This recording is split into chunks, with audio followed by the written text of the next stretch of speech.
Welcome back. Secretary of State Mike Pompeo blasting his predecessor, John Kerry, for, quote, actively undermining U.S. policy in Iran by meeting with officials in Iran since leaving office. Pompeo tweeted this: what John Kerry has done by engaging with Iran's regime, the world's top state sponsor of terror, is unseemly, unprecedented, and inconsistent with U.S. foreign policy. The deal failed. Let it go. Former Connecticut Senator Joe Lieberman joins me right now to talk more about that. He is the chairman of United Against Nuclear Iran. He's also former chairman of the Senate Homeland Security Committee, and he was the Democratic vice presidential candidate in the year 2000. Good to see you, Senator. Thanks so much for joining us. Maria. Thank you. I mean, people are talking about the Logan Act. What is your take on John Kerry going around Pompeo and talking with Iran?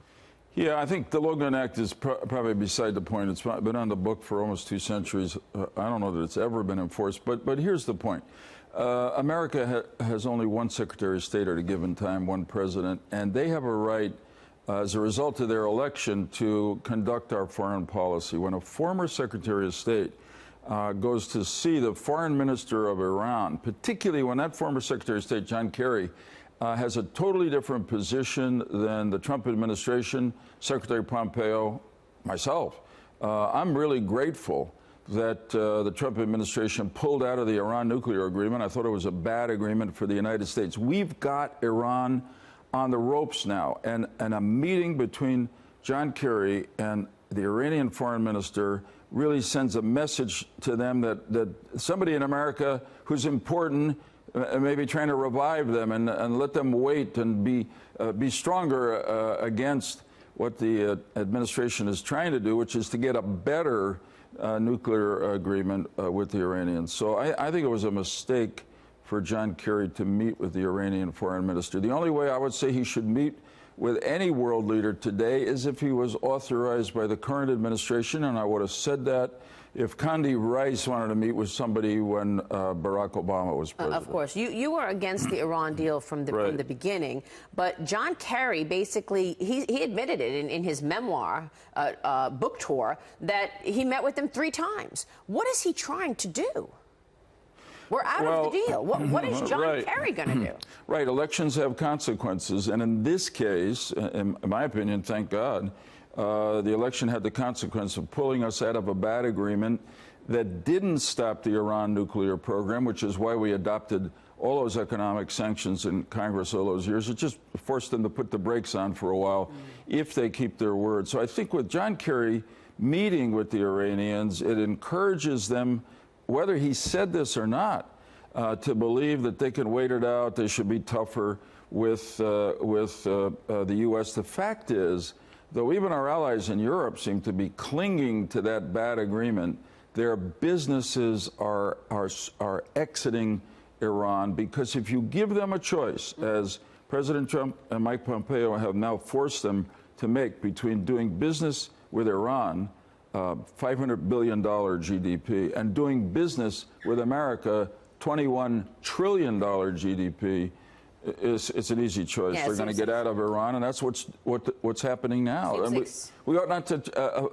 John Kerry ought not to lessen that impact on the Iranians when he got them in a point where they may really want to make a better deal. It seems to me that the president's skeptics, whether it be John Kerry and the Obama administration, talking and trashing the president in these outings, or the mainstream media ignoring important stories, they are out of their minds over the outcomes that this president has had. 4+% economic growth, the outcome of his economic policy, the outcome of these judges. I mean, look at the Kavanaugh hearing. You've been a student of this for many years. Have you ever seen anything like the circus that we saw for the Brett Kavanaugh hearing 2 weeks ago? Well, we've had some circuses even on Supreme Court nominations, which are so important. They probably first began in a way that seems quite temperate and civil now, with Judge Bork being nominated to the Supreme Court by President Reagan. And of course, under President Obama, Merrick Garland, Judge Garland, was delayed, didn't come up. But these hearings on Kamala Harris, Cory Booker, the theatrics that they staged, they wanted the whole thing shut down. Right. I have found these hearings on Kavanaugh, whatever you think of Judge Kavanaugh, to be, well, unseemly, to be very disappointing. And it's hard to believe that not so long ago, Justice Scalia was unanimously confirmed by the bipartisan Senate. Justice Ginsburg was confirmed 96-3. And what we've got now over the highest court is a mud fight, which brings the court and the country down. And it's just another example of the way partisanship, the parties and ideologies have taken over, and the best interests of the country are not served. I don't think this is what the American people want, particularly going into the midterm elections. They want to see progress. If the Democrats take control and flip the House, nothing will get done in the next 2 years. Nothing. Well, that's the challenge. They'll stop everything that the president wants to do. Yeah, absolutely. When I talk to people, and I see it on polls, what do people really want?